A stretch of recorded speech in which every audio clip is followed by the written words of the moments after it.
Sweetie, are you going to tell him? No? All right, well, get out of here. Get out of here. Get out of here. All right, so I actually take a lot more than this, but I'm at a point now where my supplements have taken a bit of a turn on what I'm trying to do. I'm trying to add mass now on keto, and so I'm taking some things which I'm going to show you right after this group, which are helping me to raise my testosterone. This is not something I'd recommend right now. I wouldn't recommend it for probably the first year. I just started adding the other things on recently, so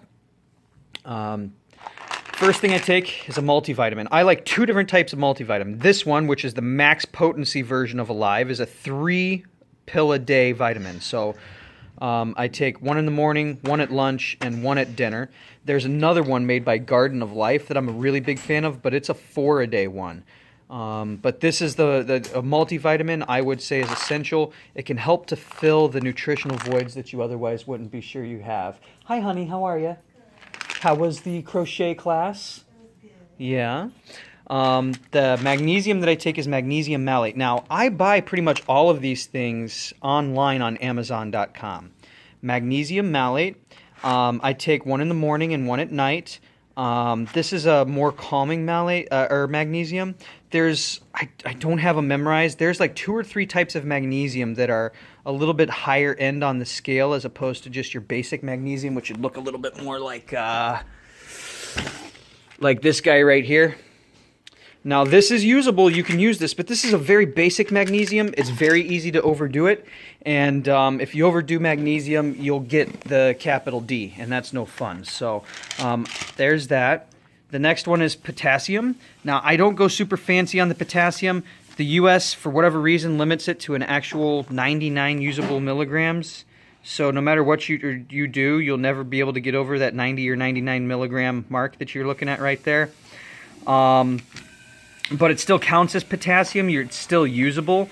So I take 3 of these a day, sometimes more if I need it, or I can get it from other sources like foods, especially avocados, things like that.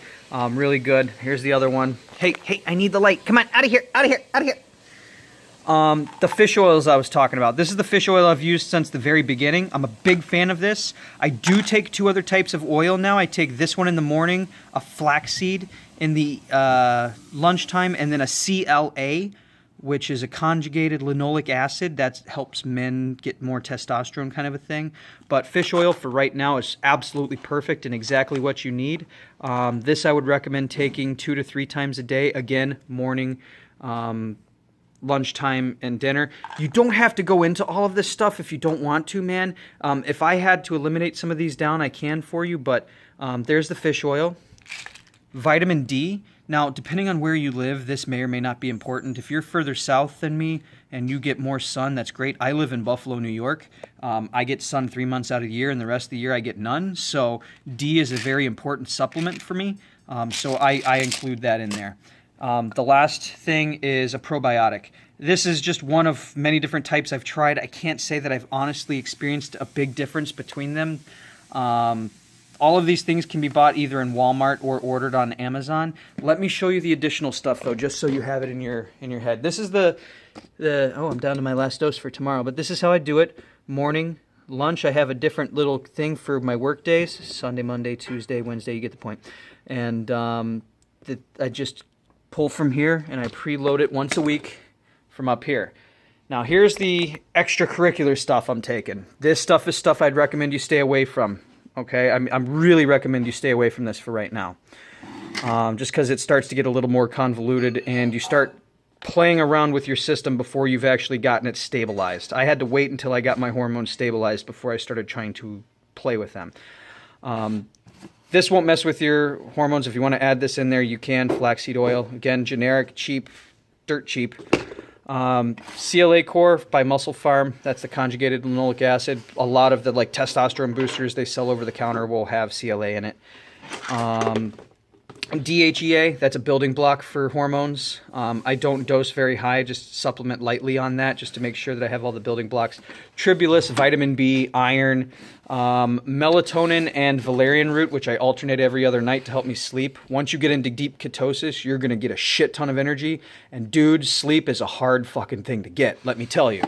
And then I take this. because, I'm sorry, this is DAA, D-aspartic acid. All of these things have raised my testosterone. I've verified it in blood tests. It's working.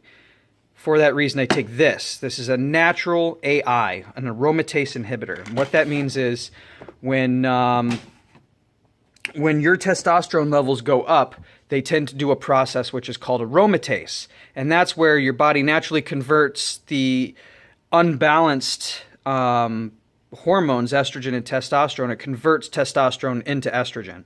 This helps to stop that from happening so that I don't also raise my estrogen levels. It also scrubs my system of bad estrogens. So apparently there are good and bad estrogens, and this one enhances and makes your system full and complete with more of the better estrogens. Last but not least, I take a joint health. That's just because I've got a couple of bum knees from athletics when I was younger, and I busted my shoulder really bad a little over a year and a half ago now. And I do notice a difference when I take this specific Bayberg joint health product. So there's all of them. Sorry for the 6-minute video.